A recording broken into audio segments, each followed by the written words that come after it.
Today we are going to study about the decomposition reaction. Okay, so the question is, what is decomposition reaction?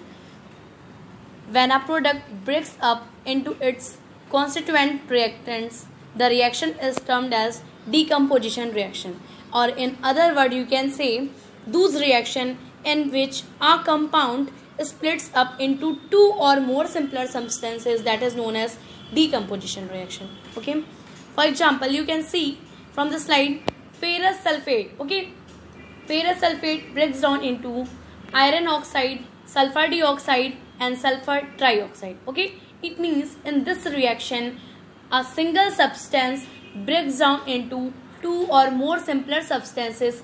This is the reason why it is known as decomposition reaction. Okay, now I am going to talk about some examples of decomposition reaction. You can see from the slide calcium carbonate breaks down into calcium oxide and carbon dioxide. Ammonium chloride breaks into ammonia and hydrochloric acid. In the same way, mercury oxide breaks into mercury and oxygen. Okay, it means from this slide we can say that a single substance breaks down into two or more simpler substances. Okay, now we are going to study about the third type of reaction, that is known as displacement reaction. What is displacement reaction?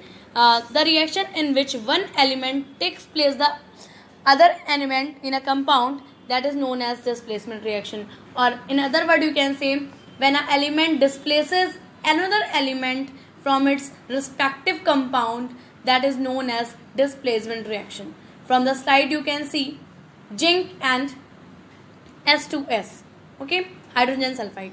You can see zinc displaces hydrogen from hydrogen sulfide and it makes zinc sulfide. Okay, so this is a displacement reaction, and this is the slide which showing the examples of displacement reaction. When zinc react with copper sulfate, okay, so zinc is more reactive in comparison to copper, so zinc displaces the copper from the copper sulfate and it forms zinc sulfate plus copper. In the same way, second example is aluminium. When aluminium react with copper sulfate, it forms copper and aluminium sulfate. Okay, why it happens? Because aluminium is more reactive in comparison to copper. This is the reason why aluminium displaces copper from copper sulfate. You can see another example also. These all reactions shows the displacement reaction.